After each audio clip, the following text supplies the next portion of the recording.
Trên con đường cao tốc vọng về miền nhớ. Tôi ngồi trên xe, thả ánh mắt qua khung kính trong vắt, nhìn về phía trước là dải cao tốc chạy dài tích tắp.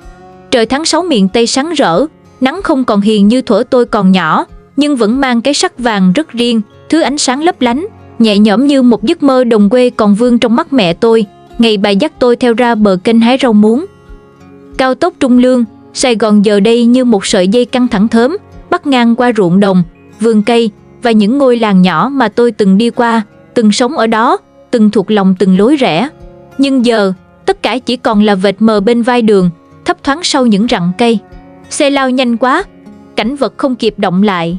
Nhưng lòng tôi thì cứ chậm rãi trôi về phía sau, nơi cánh đồng của ngoại, nơi bến phà Mỹ Thuận chưa có cầu, nơi tiếng gà gáy vang lên từ những mái nhà lợp lá dừa nước. Tôi nhớ ngày xưa, đi từ quê lên Sài Gòn là một chuyến đi dài đằng đẵng. Xe đò cà tàng, nổ máy ồn ào, vừa chạy vừa lượm khách dọc đường. Ghế thì cứng, đường thì lầy, mùa mưa có khi ngập bánh xe. Nhưng lạ kỳ, cái khổ đó không làm người ta cau có. Trên xe, ai cũng có chuyện để kể, cũng có món quà quê mang theo, một buồng chuối xiêm, vài ký khô cá lóc, mớ bưởi 5 roi còn dính nhựa, không ai đi tay không. Người miền Tây nghèo mà nghĩa tình đầy ắp. Còn bây giờ, mọi thứ nhanh hơn, êm hơn. Chuyến xe hôm nay chẳng dừng ở đâu cả. Bên ngoài là thế giới trôi qua trong im lặng, những cánh đồng không người, những ngôi nhà tường gạch lặng lẽ, những mái chùa nhỏ nằm khuất dưới bóng dừa. Tôi thoáng thấy một đàn vịt bơi dưới kênh, trắng như những đám mây vỡ ra. Bất giác, tôi nhớ ông tôi. Hồi tôi còn nhỏ, ông cũng chăn vịt. Có lần tôi hỏi, ông ơi, sao vịt không đi lạc? Ông cười hiền, vịt nhớ đường về, còn hơn người ta đó con. Giờ tôi mới thấm câu nói ấy. Vịt nhớ đường về, còn tôi, mỗi lần chạy trên cao tốc này, lòng lại lạc về chốn cũ. Về căn nhà nhỏ có hàng câu trước ngõ, về cái ao tù sau hè nơi tôi từng tập bơi bằng một khúc chuối khô. Về má tôi, ngồi bệt dưới đất chẻ tàu dừa phơi nắng, tay thoăn thoắt mà miệng vẫn hát vu vơ mấy câu vọng cổ. Tôi nhìn thấy tất cả những điều đó, dù xe vẫn đang chạy với tốc độ hơn 100 cây số một giờ. Kỳ lạ thay, cái ký ức quê nhà không nằm ở chỗ người ta đang đứng, mà nằm ở nơi người ta không bao giờ quên. Bên tay phải, tôi thấy một ruộng lúa đang trổ đồng. Lúa xanh non, đều tăm tắp, và phía xa là một chòi canh bằng lá, cái hình ảnh tưởng đã biến mất giữa thời đại cơ giới hóa. Nhưng không, nó vẫn còn đó, như một lời thì thầm của quá khứ, len lỏi giữa những tiếng xe rì rầm. Cao tốc là con đường cho người vội vã, nhưng tôi thì không. Tôi đi nhanh, mà lòng lại chậm. Tôi thấy mình đang trở lại, không phải trở lại Sài Gòn, mà trở lại với chính tôi của ngày xưa. Chiếc xe vẫn lướt đi, băng qua những đoạn đường thẳng tắp như được kẻ bằng thước. Hai bên là hàng rào trắng trắng xám đều đều, bên ngoài là những cánh đồng loang loáng dưới nắng. Cảnh vật trôi qua rất nhanh, nhưng cũng chính cái tốc độ ấy làm cho lòng tôi trùng lại. Giữa cái tĩnh lặng của xe kín gió, tôi lại nghe thấy nhiều thứ hơn, tiếng chim bay khỏi ruộng, tiếng gió thổi qua vòm lá dừa, tiếng nước rút qua mương, tất cả là từ ký ức. Tôi nhớ con đường đất đỏ dẫn ra ruộng sau hè nhà ngoại. Ngày đó, đâu có cao tốc, đâu có quốc lộ rộng rãi, chỉ có con đường mòn in đầy dấu chân người đi ruộng, phân trâu, phân bò cứ thế mà hong nắng rồi bám lấy đế dép. Nhưng chính cái mùi đó, cái cảm giác đó mới là quê hương. Bây giờ, từ trên cao tốc nhìn xuống, tất cả như một mô hình thu nhỏ. Những con đường xưa nhỏ lại như những sợi chỉ xám vắt ngang ruộng. Những mái nhà thấp lúp xúp, lợp tâu hay lá, trông nhỏ bé và bình yên đến lạ. Có đoạn, xe chạy qua một con rạch nhỏ. Tôi thấy bóng dáng một chiếc xuồng ba lá đang cắm sào, bên trên có người đang lầm khom buông lưới. Tôi không thấy rõ mặt, nhưng dáng người ấy, dáng lưng còng, chiếc nón lá ngả màu cháo lòng, khiến tim tôi bất chợt nhói lên. Như thể tôi vừa nhìn thấy cậu tôi thuở sinh thời. Cậu là người đàn ông suốt đời không rời khỏi mé sông, một tay chèo một tay lưới, ngày về mang theo cá linh, đêm đến thì vùi mình vào chiếc võng mắc giữa hai cây trứng cá sau hè. Tôi đưa tay chỉnh lại máy quay, chiếc máy đang ghi lại hành trình, như cách tôi cố giữ lại những mảnh vụn đang rơi rớt của ký ức. Có điều lạ là, càng rời xa miền quê theo chiều không gian, tôi lại càng gần nó theo chiều tâm hồn. Cao tốc không cho phép dừng lại, không cho phép rẽ ngang. Tất cả chỉ có một chiều, thẳng và nhanh. Nhưng quê hương thì ngược lại. Nó không nằm ở đích đến, mà nằm ở những khúc ngoặt. Như hồi đó, mỗi lần tôi đi thăm cậu Tám tôi ở Giồng Trôm, là phải quẹo vô con lỗ đất, đi bộ qua hai cây cầu khỉ, rồi mới thấy căn nhà mái thấp giữa vườn cam trĩu quả. Giờ đây, chắc nhà đó không còn. Hay nếu còn, cũng đã lên tường gạch, cửa sắt, mất rồi cái mùi vôi quét tường, cái hơi ẩm mốc đặc trưng của mái lá quê xưa. Xe vừa vượt qua một chiếc cầu lớn. Tôi không nhớ tên cầu, vì trên cao tốc, tên gọi cũng bị lướt qua nhanh như khung cảnh. Nhưng từ trên cầu nhìn xuống, tôi thấy rõ một con sông uốn lượn, đôi bờ xanh rì bóng dừa.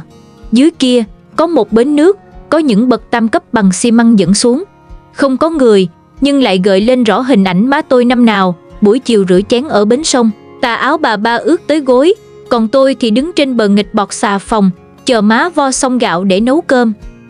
Tôi muốn gọi về cho má quá, nhưng lại thôi. Má giờ già rồi, đâu còn nhớ rõ những đoạn đường xưa. Mà cũng có thể má nhớ, nhưng không muốn nhắc. Người già, hay giấu kỹ những gì đã mất. Tôi tự hỏi, liệu những đứa trẻ sinh ra sau này, những đứa lớn lên ở vùng quê đã có cao tốc, đã có siêu thị và điện thoại thông minh, chúng có còn biết tới mùi mồ hôi của người nông dân giữa buổi gặt, tiếng cá quẩy trong rổ tre sau khi kéo lưới, hay màu nước đục ngầu của dòng kênh mùa lũ? Hay ký ức quê nhà chỉ còn là một bản ghi cũ, phát lại trong lòng những người như tôi, những người vừa đi, vừa ngoái đầu nhìn lại. Tôi thở dài, xe vẫn chạy, nhanh và êm như con thoi. Ngoài kia, những vùng đất quen thuộc đang mờ dần. Không phải vì tôi không nhớ, mà vì tốc độ của thời đại đang làm mờ tất cả. May thay, ký ức thì không. Nó không bị xóa, chỉ là nằm yên một chỗ, chờ người về. Không biết từ đoạn nào, hai bên cao tốc bắt đầu hiện ra những bảng hiệu lớn, màu sắc rực rỡ, logo in đậm. Những cái tên nước ngoài chen chân giữa một vùng đất mà tôi vẫn còn nhớ từng trồng dưa hấu, từng có rẫy khóm ngút ngàn. Có cái bảng to đến mức che khuất cả nền trời, khu đô thị vệ tinh, nơi phồn vinh bắt đầu. Tôi nhìn mà nghẹn nghẹn. Cái phồn vinh ấy bắt đầu từ đâu, và rồi sẽ đi về đâu?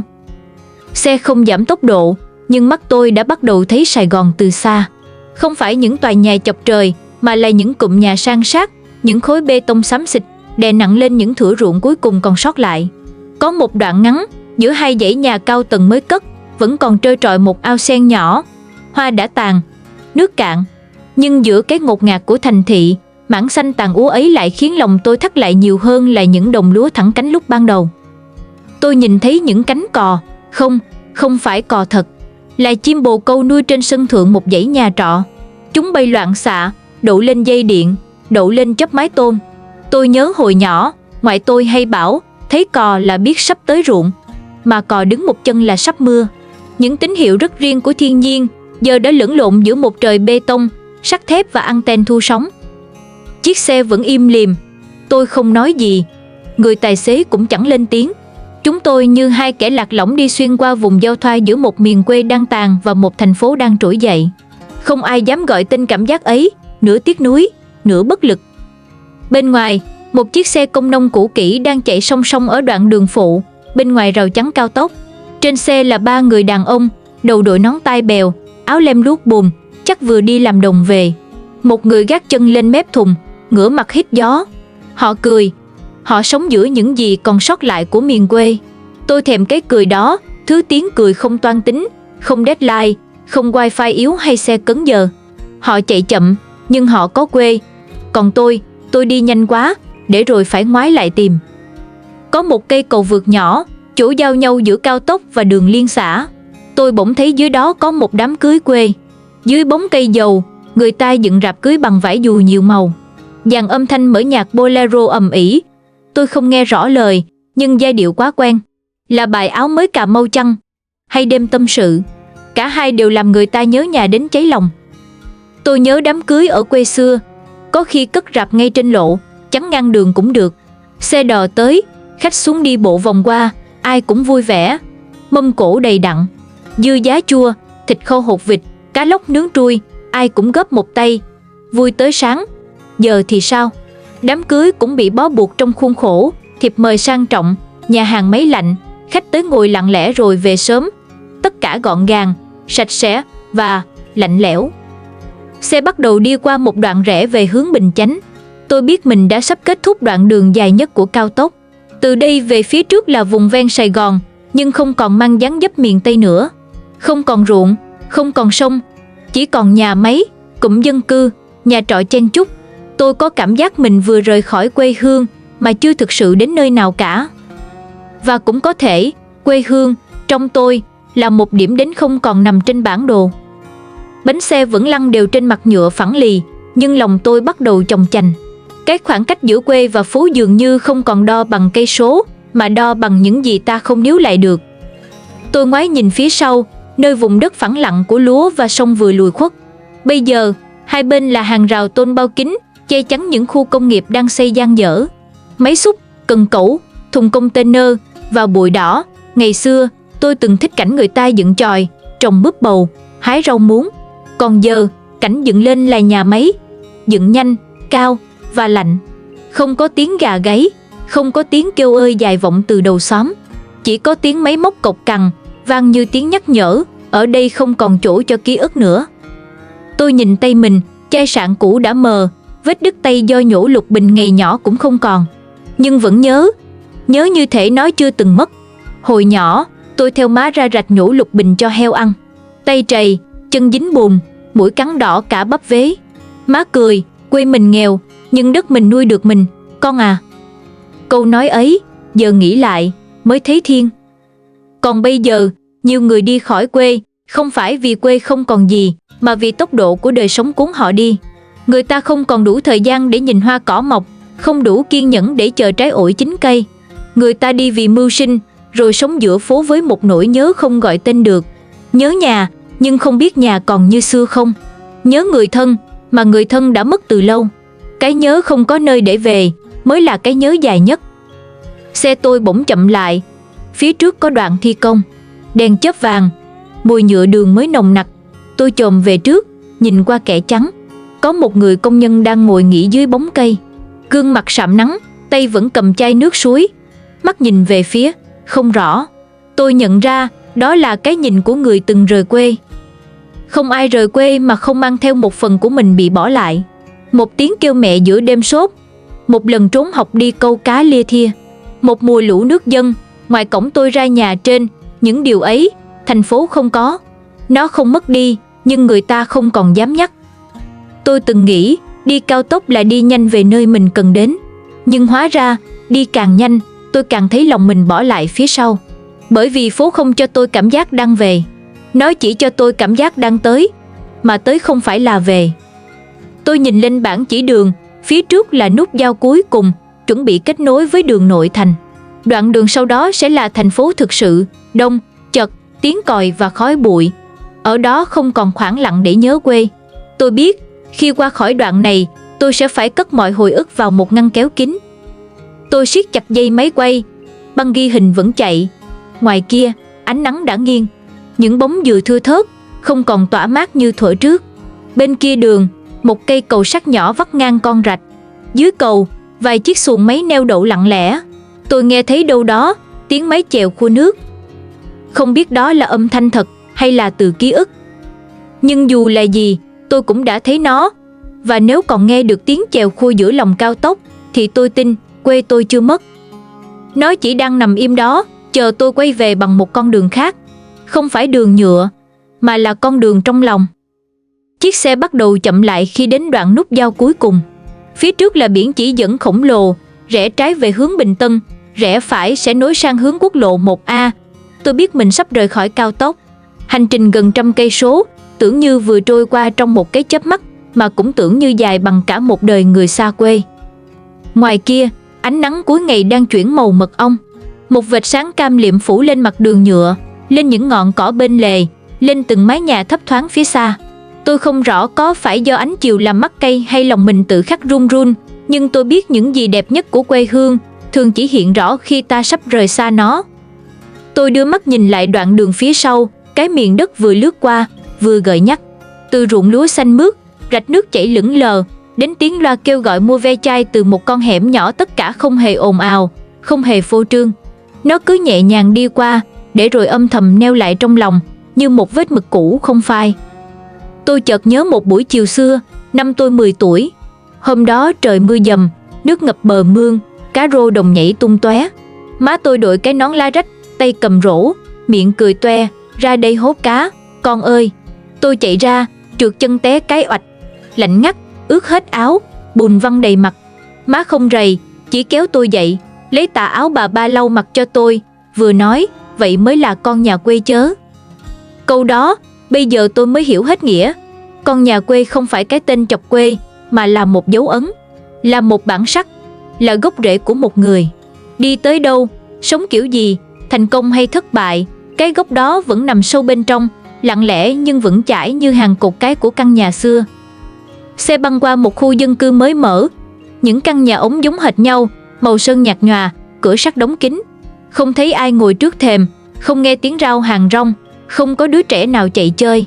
Tôi bỗng thấy nhớ cái xóm nhỏ của tôi ngày trước, nơi chỉ cần đi bộ vài bước là có thể nghe tiếng người gọi nhau mượn dao, xin chén nước mắm, rủ đi coi cải lương. Cái tình thân sơ sài nhưng gắn bó như dây dừa, buộc một lần là khó gỡ. Tôi mở cửa kính xe một chút, để gió lùa vào. Không còn mùi lúa, mùi bùn, hay mùi nước sông nữa.